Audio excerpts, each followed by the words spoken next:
तो आपके ये जो प्रश्नावली है सांख्यिकी की, अभी जो आपके नियत पैटर्न में 15 नंबर की प्रश्नावली है, पता है सभी को? सबसे बड़ी प्रश्नावली यही है ना, सबसे ज्यादा नंबर की।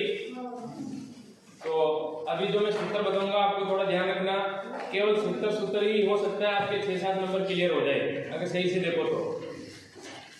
भाई 7 नंबर या 8 नंबर तो कम से कम सूत्र तो आएंगे, और बाकी जो ट्यूशन आने वाले वो तो आने ही है। भाई कोई ना कोई तो आएगा ना, माध्य माध्यक बहुलक 3 चीजें हमारे पास, 3 में से कोई ना कोई तो आएगा एक।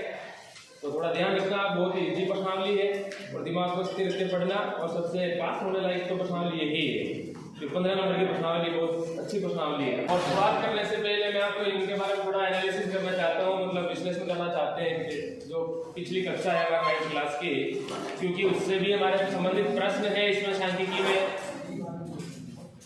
पूछ लेते, देखा एक बार प्रश्न आपसे, ठीक है ना। तो सांख्यिकी में सबसे पहले मैं माध्य ज्ञात करने का सूत्र पूछ रहा हूँ आपको।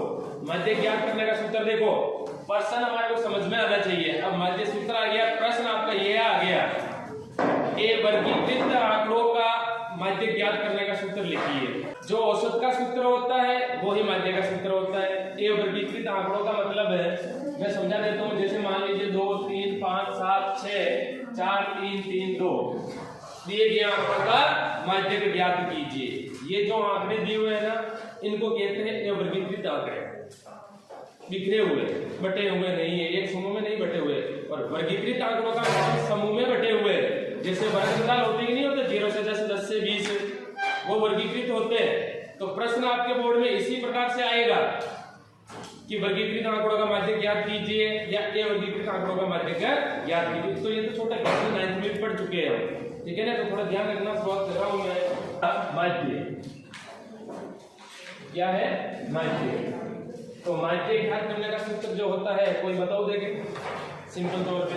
हाँ, इसमें बता, x बराबर सिग्मा fx बटे हुए सिग्मा f है। हाँ, यार ये भी बोलना जरूरी है, क्योंकि i का मान जो होता है वो 1 से लगा करके n तक विचरण होता है, मतलब i का मान लगा नहीं है, ठीक है ना। तो i तो जरूरी ही है, क्योंकि i का मान जो होता है ना वो 1 से लेकर अनंत तक होता है, n तक होता है। जो i नीचे लगाते हैं कि नहीं लगाते हैं वो वाला। अब सूत्र में आपको ये पूछ रहा हूँ, आपने जो बोला है वो सूत्र प्रत्यक्ष विधि का बोला था, वो प्रत्यक्ष विधि का बोला आपने। माध्य वैसे सिंपल तौर पे सूत्र आपके परीक्षा में प्रश्न कैसे आएगा वो समझो आप। अब प्रश्न ऐसे आ गया कि ए वर्गीकृत आंकड़ों का माध्य ज्ञात करने का सूत्र बताइए। साधारण तौर पे पढ़ते आ रहे, 6ठी क्लास से पढ़ते आ रहे हम, और उसको औसत का सूत्र भी कहते हैं। अब मुझे लग रहा है आपको याद तो है, लेकिन प्रश्न आपको समझ में नहीं आ रहा। ये वर्गीकृत आंकड़ों का माध्य ज्ञात कीजिए, तो सूत्र आपको यह बोलना है कि आंकड़ों का योग बटे हुए आंकड़ों की संख्या। ये हम 9th क्लास में भी पढ़ चुके हैं, ये थोड़ा ध्यान रखना। तो माध्य बराबर समांतर माध्य होता है नहीं होता है, वही सिंपल सूत्र है। देखो, आंकड़ों को प्रेक्षण भी बोलते हैं, तो प्रेक्षणों का योग बटे हुए प्रेक्षणों की संख्या। और पढ़ा है ये आपने, पढ़ रखा है। जब आप कह रहे हो हमारा कोर्स पूरा हो गया, प्रश्नावली पढ़ी है, तो ये सूत्र है आपके फिर, ठीक है ना। अब ध्यान देना, ये तो हो गया आपके सिंपल सूत्र, साधारण सूत्र, जो अगर ऐसे ये वर्गीकृत आंकड़े आ गए ना खुले, हाँ बिखरे हुए आंकड़े आ गए, तब ये आपको सूत्र लगाना है। समांतर माध्य बराबर प्रेक्षणों का योग बटे प्रेक्षणों की संख्या। हो सकता है आ जाएगा 1 नंबर में आ जाए, तो याद रखना आप, अगर ऐसे डायरेक्टली आ जाए। अब आप ध्यान रखना, जो विधियां होती है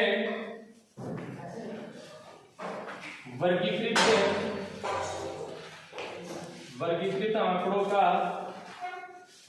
के माध्य ज्ञात करने की विधियां, कितनी विधियां होती हैं? 3 विधियां होती है। नाम बताओ। प्रत्यक्ष विधि, कल्पित माध्य विधि, पद विचलन विधि है ना। पद विचलन है या पद विचलन, हाँ आ जाओ। अब पहली विधि में लिख रहा हूं यहाँ पे प्रत्यक्ष विधि द्वारा।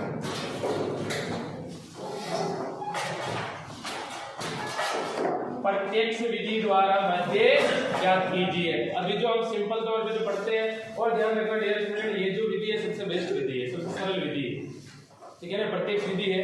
और इसका जो सूत्र होता है प्रत्यक्ष विधि द्वारा माध्य ज्ञात करने का, x बार बराबर क्या होता है? अभी आप बोले, अभी सिग्मा fi xi बटे हुए सिग्मा माध्य, सभी को पता है।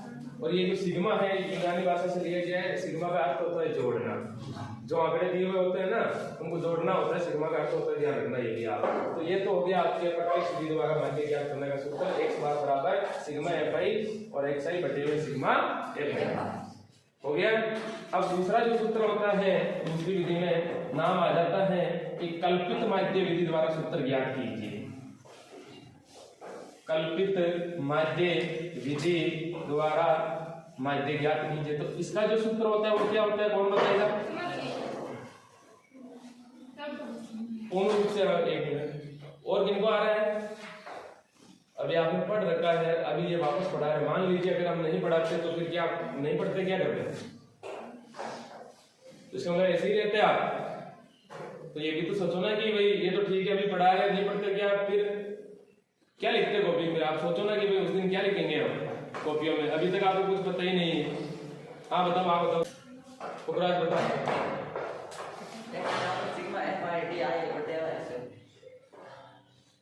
x बराबर सिग्मा i fi di बटे सिग्मा fi। तो आपको ये और बोलना है पहले a प्लस सिग्मा fi और di बटे हुए सिग्मा fi। ये होता है कल्पित माध्य का सूत्र। सिंपल सी बात है, रटना नहीं है, समझना है। a प्लस a का मतलब है कल्पित माध्य, ठीक है। a plus sigma i di बटे हुए सिग्मा fi, सिंपल सा सूत्र है। सिग्मा एफ डी भी बोलो, कोई भी आई बोलो ही मत आप, लिखा जो लिख रहे हो सूत्र में तब आई लिखो, बोलने में आप सिग्मा एफ डी बटे सिग्मा कल प्रत्यक्ष विधि का सिग्मा एफ बटे सिग्मा एफ, कोई गलत नहीं कहेगा आपको, लिखने में आई लिख देना साथ में, ठीक है ना। तो ध्यान रखना। और यहाँ जो अब इसके आगे मैं यहाँ लिख रहा हूँ, आप सूत्र में ध्यान रखना।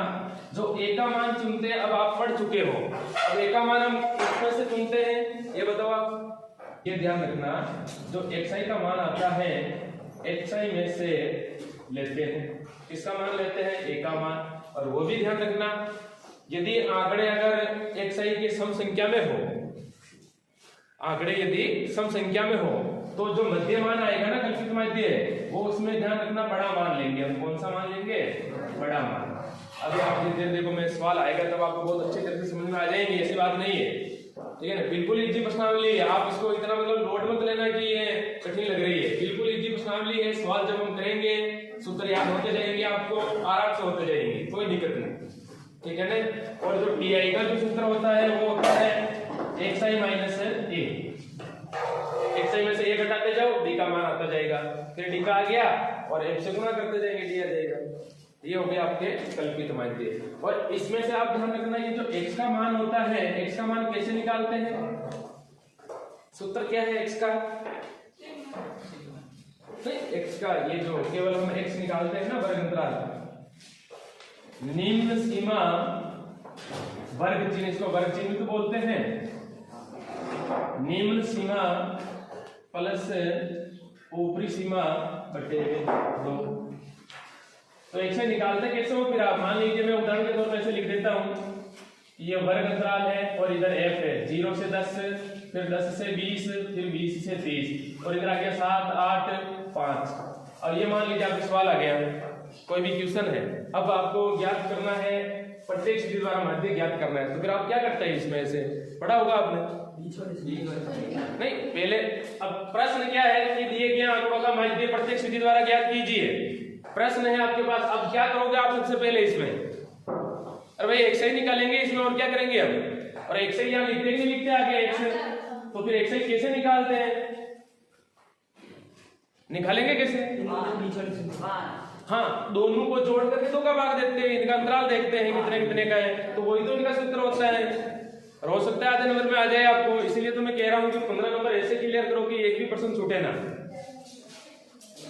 तो भाई इसीलिए तो क्लियर करना है आपको। हाँ जाओ। तो भाई xi का मान, इसमें 5 का अंतर है, 0 और 10 कितना? 10 में 2 का भाग देना, 30 हो गया, 15, फिर हो गया 50, 25। ये अब देखो जो माध्य ज्ञात करने की जो तीसरी विधि है, 2 तो विधियां हो गई आपके, बट एक चीज और ध्यान रखना कि प्रश्न में आपके जैसे बोर्ड में मान लीजिए प्रश्न आ गया कि माध्य ज्ञात दिए गए आंकड़ों का माध्य ज्ञात कीजिए, आप किसी भी विधि का नाम नहीं लिखा है, तो आप कौन सी विधि का यूज करेंगे? प्रत्यक्ष विधि का यूज करना, ठीक है ना। और मैं बता दूंगा लास्ट में कि यदि f और xi के आंकड़े जो बड़े होते हैं ना, आंकड़े का मतलब कोई सैकड़ों वाली संख्या में आ गई है, फिर गुणे में हमारी दिक्कत रहती है, तब आप कल्पित माध्य या पद विचलन विधि यूज कर लेना, ठीक है ना, तो थोड़ा ध्यान रख लेना। और बाकी तो आपको विशेष तौर से थोड़ा ध्यान रखना है कि प्रत्येक विधि ही यूज करनी है, बहुत सिंपल प्रश्नावली है, ये जो विधि है बहुत ही सिंपल विधि है, थोड़ा ध्यान रखना आप, ठीक है। पद विचलन विधि द्वारा माध्य ज्ञात करना। इसका जो सूत्र होता है xi बराबर, कोई बता सकता है? हाँ आप बताइए। हाँ x बराबर a प्लस सिग्मा fi बटेगा sigma fi sigma fi y बटेगा sigma fi into x। Very good, अब सही है। a plus sigma fi ui बटे सिग्मा fi गुणा, सिंपल सा सूत्र है, केवल इसमें d की जगह u आ गया, गुणा में h आ गया। ये किसका सूत्र हो गया? पद विचलन विधि द्वारा। आप अगर ये भी ध्यान रखना, परीक्षा में आ गया सवाल नहीं आ रहा है, सूत्र लिख के आ गए तो सूत्र के भी नंबर मिलेंगे आपको, ऐसा नहीं कि नंबर नहीं मिलेंगे। सूत्र अगर एक्यूरेट सही हो गया तो नंबर मिलने ही है, और वो भी कब मिलेंगे जब दूसरा है कि पद विचलन विधि द्वारा माध्य ज्ञात कीजिए, इसी का आप सूत्र लिख रहे हो तो नंबर मिलने वाले हैं। अब प्रश्न तो ये कह रहा है कि पद विचलन विधि से माध्य ज्ञात कीजिए, और आप सूत्र उसमें लिख रहे हो कल्पित माध्य ज्ञात, तो पूरा गलत होगा। क्योंकि जाना है जयपुर, आप जा रहे हो उदयपुर, है वो तो चीज फिर गलती होगी ना, तो यात्रा तो गलत हो गई आपकी। तो वही हिसाब से ध्यान रखना कि जो प्रश्न के है उसके आधार पर सूत्र सही लिख दिया तो नंबर मिलने वाले हैं। प्रत्येक प्रश्न में आप चाहो तो सूत्र लिख के आ जाओ, प्रत्येक प्रश्न के सूत्र मिले, आप नंबर मिलेंगे प्रत्येक प्रश्न में, लेकिन जो प्रश्न पूछ रहा है वही सूत्र लगना चाहिए, ठीक है ना। तो थोड़ा इसमें ध्यान रखना। और इसमें जो देखो आप ui का जो सूत्र होता है वो ui कैसे निकालते हैं? di बटे में h, और di का सूत्र मैंने बता ही दिया आपको, xi माइनस a बटे में h, ये होता है ui का सूत्र। ui का मान ऐसे निकालेंगे हम। और इसमें थोड़ा ध्यान रखना, अब जो h होता है वो h क्या होता है? किसका? वर्ग अंतरालों का अंतर, यही तो है, वर्ग अंतरालों का अंतर। भाई जो वर्ग अंतराल दिए होंगे उसमें कितने कितने का अंतर है वो h का मान लेंगे हम। बाकी तो सभी का मान पता ही है, a का मान मैंने बता ही दिया आपको। a का मान किसमें से चुनते हैं? x में से चुनते हैं, जो x का मान निकालेंगे ना उसमें से a का मान चुनेंगे, और यदि आंकड़े सम संख्या में आ गए तो बड़ा वाला मान चुनेंगे, ये भी थोड़ा ध्यान रखना। सॉल्व करेंगे तब हमारे को बहुत अच्छी तरह से और समझ लेंगे हम, ठीक है। तो ये अभी आपकी तीसरी विधि, इनको भी लिख दो आप, और नोट लगाकर मैं आपको लिखा भी देता हूँ। पहले आप ये सूत्र लिख दो फिर लिखा देता हूँ। आप लिखना, यदि साथ में लिख दो, यदि fi व xi के मान संख्यात्मक रूप से बड़े हो तो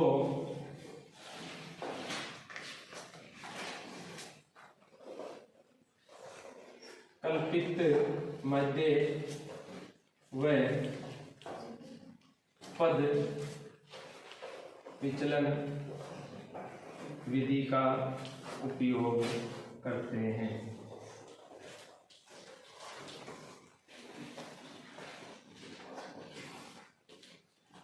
यदि वर्ग अंतराल ए सतत हो तो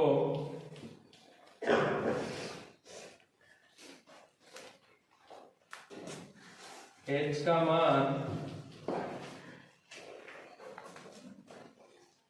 di में से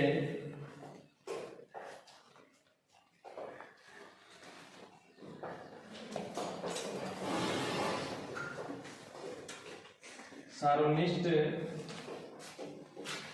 गुणनखंड लिखते हैं।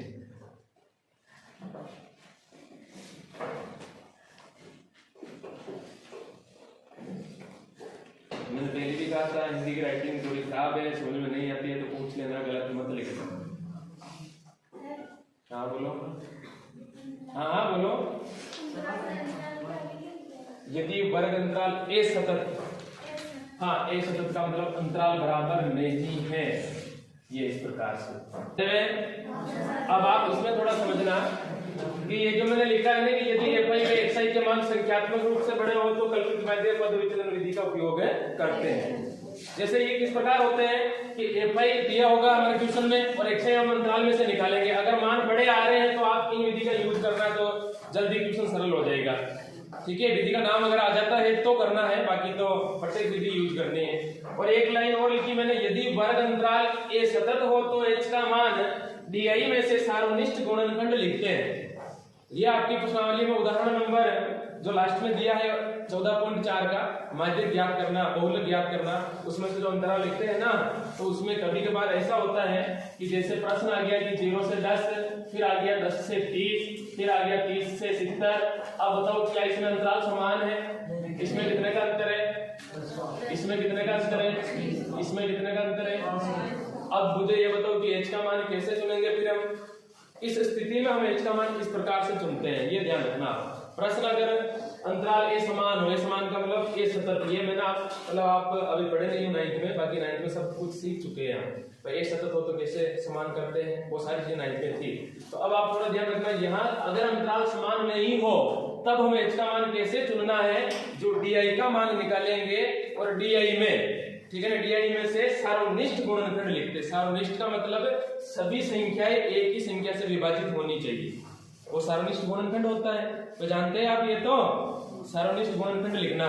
जैसे मान लीजिए DI का मान आ गया 10, 15, 25, 35, 40, ऐसे आ गया ये DI का मान। अब इसमें से आपको H कैसे चुनना है? भाई इसमें से सबसे ज्यादा संख्या कौन सी संख्या का भाग जा रहा है?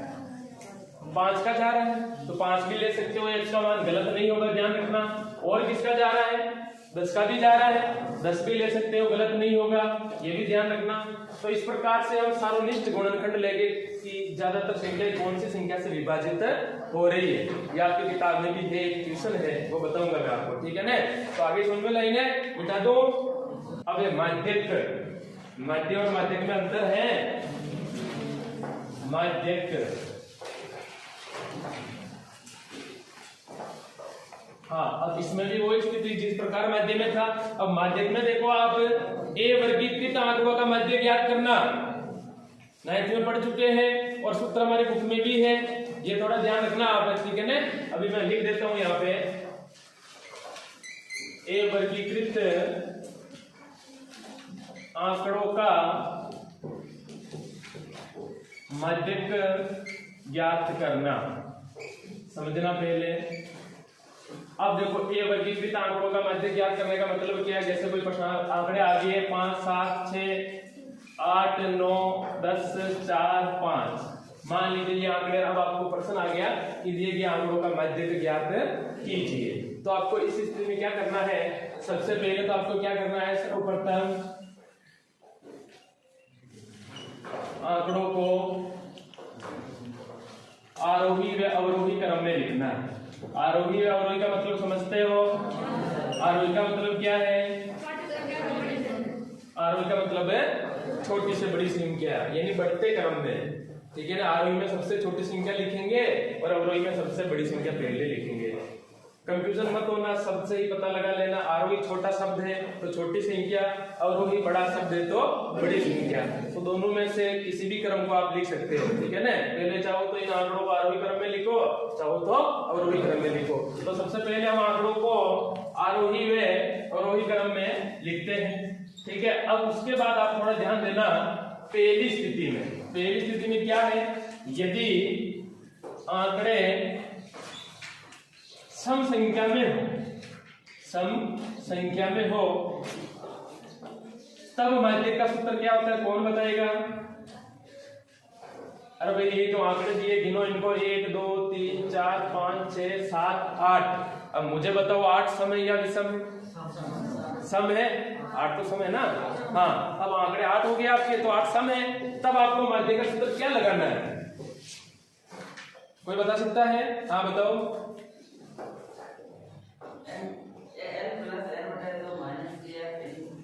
बिल्कुल आप बोल रहे जो सही है पुराज, लेकिन वो जो सूत्र है वो वर्गीकृत आंकड़ों का सूत्र है। मतलब वर्गीकृत का मतलब क्या है? इस प्रकार से आएगा आपके, जैसे सारणी बनी हुई 0 से 10, 10 से 20, 20 से 30, फिर आंकड़े दिए होंगे ऐसे, वो सूत्र उसमें लगेगा। और ये जो आंकड़े दिए हुए थे वो वर्गीकृत आंकड़े कहलाते हैं बेटे।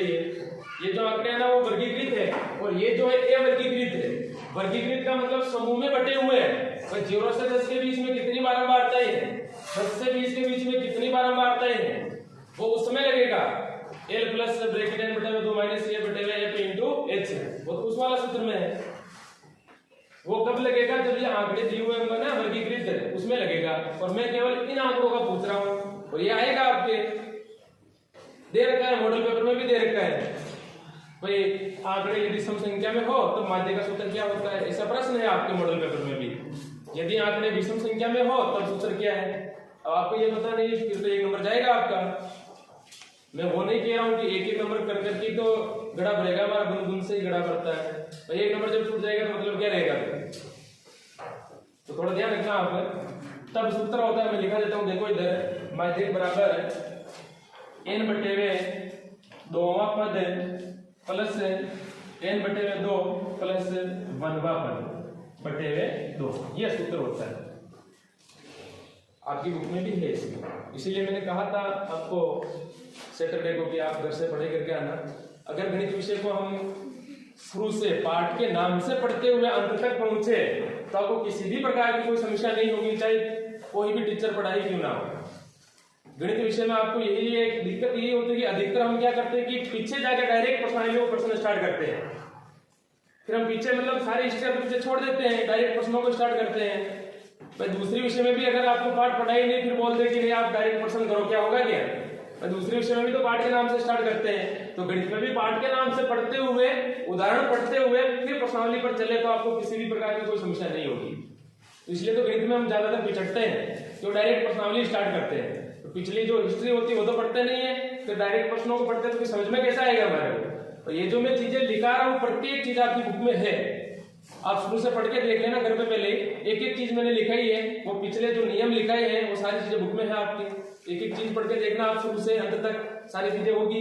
अब ये जो मैं लिखा रहा हूँ ये भी सूत्र आपकी बुक में है, पाठ के नाम से पढ़कर देख लेना, ठीक है ना। ये तो हो गया आपकी यदि आंकड़े सम संख्या में हो तब माध्य का सूत्र हो गया। अब दूसरी स्थिति में यदि आंकड़े विषम संख्या में हो तब सूत्र क्या होगा। तब देखो आप माध्य का सूत्र होता है कि n प्लस 1 बटे में 2वां पद, क्या सूत्र होता है। ये हो गया आपके माध्य के वर्गीकृत आंकड़ों के लिए, ठीक है ना। ध्यान रखना जल्दी, क्योंकि आपके इसी प्रकार से आते हैं, लिखे हुए होते हैं वर्गीकृत और अवर्गीकृत आंकड़े। वर्गीकृत आंकड़ों का माध्य याद करने का सूत्र। अब आप ये सूत्र ध्यान रखना, देखो माध्य बराबर सूत्र होता है L प्लस, हाँ बोलो, n बटे 2 माइनस cf बटे f इंटू n बटे 2 माइनस cf बटे f इंटू, ये सूत्र होता है माध्य ज्ञात करने का सूत्र। और इसमें L को क्या कहेंगे, कोई बता सकता है। L को क्या बोलेंगे, नहीं लंब यहाँ इसमें कहा गया, निम्न वर्ग अंतराल की निम्न सीमा। मैं उदाहरण के तौर पर आपको बताते जा रहा हूं। मान लीजिए प्रश्न आपके इस प्रकार से, भाई प्रश्न में जो आता है, प्रश्न में आपके सारणी इस प्रकार से बनी हुई होगी, समझना आप थोड़ा सा भी, ठीक है। किताबों में देखो, इधर देखो सभी, प्रश्न आपके ऐसे ही आएगा 0 से 10, 10 से 20 ऐसे आएगा और 20 से 30। अब आंकड़े याद दिए होंगे 4, 5, 6 इस प्रकार से, मैंने उदाहरण के तौर पे ले लिया। अब जब आप हल स्टार्ट करोगे, हल के अंदर आप सारणी को फिर ऊर्ध्वाधर तल में बनाओगे, ऐसे खड़ी ऐसे बनाओगे, और यहाँ फिर ऐसे लिखोगे। इधर तो वर्ग अंतराल जो दिया होगा और इधर f लिखोगे। भाई जो नीचे वाली संख्या है वो बारंबारता दी हुई होती है। अब देखो 0 से 10 के बीच में कितनी दी हुई है, 4, और 10 से 20 के बीच में, और आगे 20 से 30 के बीच में 6। ये तो मैं उदाहरण लेकर बता रहा हूँ आपको, कोई भी संख्या। अब इसमें जो आप देखो, ये जो संख्या लिखी हुई है ना 0, 10, 20, इनको बोलते हैं निम्न सीमा। क्या बोलते हैं, वर्ग अंतराल की निम्न सीमा। और ये जो होती है ना पीछे वाली, इनको बोलते हैं वर्ग अंतराल की उच्च सीमा। अब L को जो अब इसमें जो L होगा हमारा, वो होगा माध्यक वर्ग की निम्न सीमा। तभी तो हम L का मान लिखेंगे, बाकी पता कैसे चलेगा हमारे को L का मान क्या लिखना है, ठीक है ना। तो अब इसमें मान लीजिए कि वर्ग माध्यक वर्ग अंतराल लिया गया, मान लो। अब इसमें से L का मान क्या होगा, 10 होगा, सिंपल सी बात है। बस माध्यक वर्ग कैसे आएगा तो उस हिसाब से। अब माध्यक वर्ग भी कैसे निकालते, कोई बता सकता है मेरे को? माध्यक वर्ग कैसे निकालते हैं? भाई माध्यक वर्ग निकालेंगे तभी तो हम सभी चीजों का मान लिखेंगे, तभी तो सेफ का मान आएगा, तभी तो एफ का मान आएगा, तभी तो एच का मान आएगा, तभी तो एल का मान लिख पाएंगे। जब माध्यक वर्ग बनेगा तभी तो। इसको जोड़ेंगे और 2 से भाग देंगे, 4 5 6 को जोड़ेंगे। हाँ, इस तरफ जो हम लिखेंगे यह जो सारणी बनेगी संचयी बारंबारता, कम्युलेटिव फ्रीक्वेंसी, ठीक है ना, ये संचयी बारंबारता है। और इसमें हम तिरछी जोड़ जोड़ते हैं, ठीक है। ये 4 तो है जैसे जैसे आ जाता है, फिर 4 में 5 जोड़ते हैं 9 और 6 में 6 जोड़ते हैं 15, ठीक है। अब माध्यक वर्ग कैसे निकालते हैं, देखो इधर है। अब माध्यक वर्ग ऐसे निकालते हैं, सिग्मा एफ को जोड़ो इनको, एफ वाली संख्या को, 5 4 9 और 9 6 कितने हो गए, और एफ का जो योग आता है और यहाँ जो योग आता है वो सेम मिलना चाहिए आपके, समझना आप, ठीक है। सवाल बताएंगे तब और आपको विश्लेषण से बताते रहेंगे। अभी तो मैं उदाहरण लेकर बता रहा हूँ मैं, ये इस प्रकार है माध्यक वर्ग कैसे निकालते हैं। अब यहाँ देखो 15 आ गया, और ये किसका योग आया, सिग्मा एफ का योग आया, और सिग्मा एफ को ही हम बोलते हैं एन, क्या बोलते हैं, यानी एन का मान कितना आ गया, 15 आ गया आपके। अब क्या करते हैं, एन बटे में 2, यानी 15 में किसका भाग देंगे, भाग दे दो, 7.5 आ गया। तो 7.5 से ठीक बड़ी सी एफ 8 है, तो जो हमारा इसमें 8 आएगी, यानी 7.5 से ठीक बड़ी, मतलब इसमें देखो 8 तो है नहीं, 9 आ रही है, तो ये हमारा बन जाता है फिर माध्यक वर्ग। इस प्रकार हम इसको डिब्बे में बंद कर लेंगे, ये माध्यक वर्ग बन गया। अब इसमें से ही सारे मान हम सूत्र पर लिखेंगे। अब एल क्या है माध्यक वर्ग की, तो माध्यक वर्ग यह आ रहा है 10 हो गया। फिर आता है सी एफ, बोलो सी एफ को क्या बोलते हैं, संचयी बारंबारता बोलेंगे, बिल्कुल सही बात है। लेकिन सेफ का मान कैसे लिखेंगे, माध्यक वर्ग से ठीक पहले की सीएफ, ठीक पहले की सीएफ। अब समझो आप ठीक पहले की सीएफ का मतलब क्या है, ये तो हो गया आपका माध्यक वर्ग, इससे ठीक पहले वाली सीएफ यानी ये होगा 4, जो माध्यक वर्ग होगा ऊपर वाला मान क्या होगा, सीएफ का मान लिखेंगे। और एफ क्या है, एफ का मान किस में से लिखेंगे, माध्यक वर्ग की बारंबारता जो डिब्बे में बंद आ रही है वो एफ का मान होगा, ठीक है ना। तो यहां लिख देता हूं मैं, माध्यक वर्ग की बारंबारता, ठीक है। और एच का मान तो आपको पता ही है, वर्ग अंतरालों का अंतर। तो ये लिख दो आप सूत्र,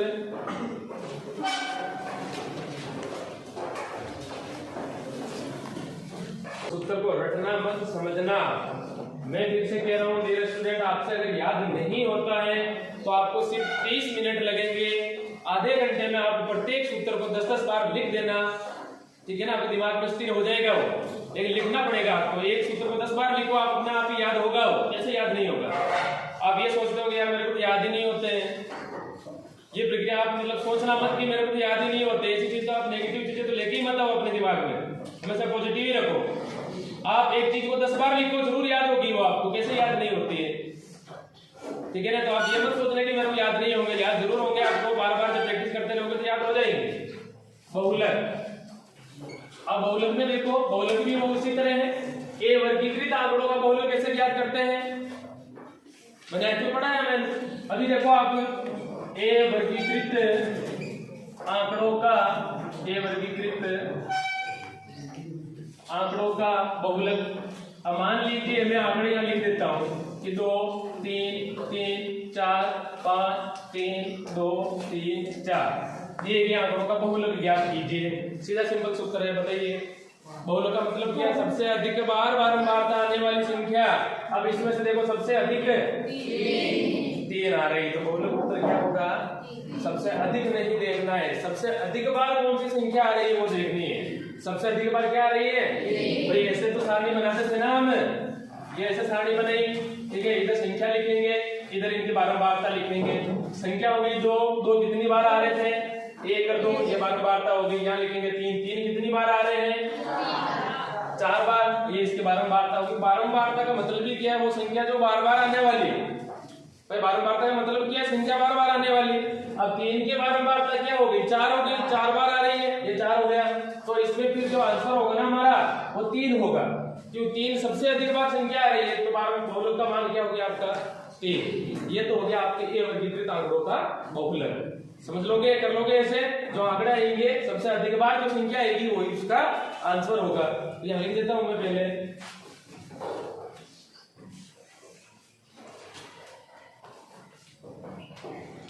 सबसे अधिक बार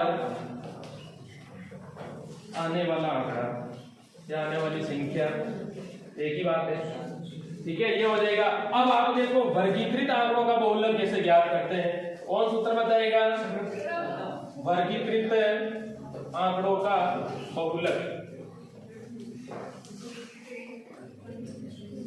मॉड ऑफ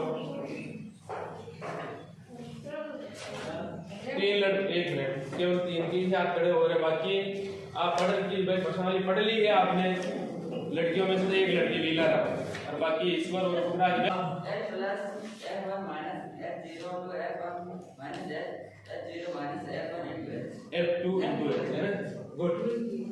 बैठ जाइए, l प्लस है, देखो सूत्र है, रटना नहीं समझना है, l आ गया, l प्लस है, फिर f1 माइनस है, f1 माइनस f0 लिख दिया, तो सेम टू सेम यही आपको नीचे लिखना है, f1 माइनस है f0 और इसके साथ में केवल 2 लगा दो और इधर f2 लिख दो, बस होना x लगा दो, ये सूत्र हो गया आपके कंप्लीट।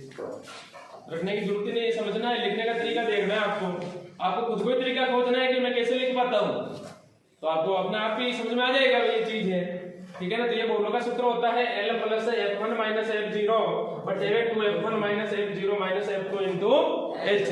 अब इसमें आप एक ही चीज को समझना, l वही चीज है, क्या है l, बहुलक वर्ग की निम्न सीमा। तो सबसे पहले तो आपको बहुलक वर्ग कैसे निकालोगे भाई, इसमें तो आगे लिखने की कुछ आवश्यकता है नहीं, इसमें 2 डिब्बी बनेंगे हमारे। भाई 2 डिब्बे का मतलब क्या है, जैसे ये प्रश्न दिया हुआ है, मान लीजिए ये वर्ग अंतराल है, इधर 0 से 10 है, 10 से 20 है, ठीक है, और इधर 20 से 30 है। अब 5 6 7 ये आ गया, ठीक है। अब आप इसमें क्या करोगे, ऐसे ऊर्ध्वाधर बना लो, मतलब खड़े, वर्ग अंतराल हो गया 0 से 10, 10 से 20, 20 से 30, ये आगे 5 6 7 ये बारंबारता हो गई। अब इसमें से बहुलक वर्ग कैसे चुनेंगे, कैसे पता चलेगा आपको, सबसे बड़ी संख्या बारंबारता में देखनी है, वो ही हमारा क्या होगा, बहुलक वर्ग होगा। तो इसको ये हो गया बहुलक वर्ग, ऐसे उदाहरण के तौर पे बता रहा हूं मैं, ये हो गया आपके बहुलक वर्ग। तो इसमें से l का तो आपको पता चल ही गया, निम्न सीमा हो गई बहुलक वर्ग की, और f1 क्या होगा, बहुलक वर्ग की बारंबारता, जो बहुलक वर्ग यानी डब्बे के अंदर आ रही है वो f1 का मान हो जाएगा, ठीक है। अब आपको बाकी तो देखने की जरूरत ही नहीं है, वैसे तो f0 जो होता है बहुलक वर्ग से ठीक पहले वाली बारंबारता, और f2 बहुलक वर्ग से ठीक बाद वाली बारंबारता, और h का मतलब वर्ग अंतरालों का अंतर। तो आपको ये चीज इसमें ध्यान नहीं रखनी है भाई, 1 आ गया तो 1 से पहले हम क्या लिखते हैं, 0 लिखते हैं, फिर 1 के बाद क्या लिखते हैं, 2 लिखते हैं, ये f2 हो गया, 0 1 2, ये क्रम ध्यान रखना, 0 1 2, फिर ये f0 का मान हो जाएगा, और इधर जो संख्या आएगी वो f2 का मान हो जाएगा। बाकी l और h आपको पता ही है, कर लोगे, लिखो जल्दी।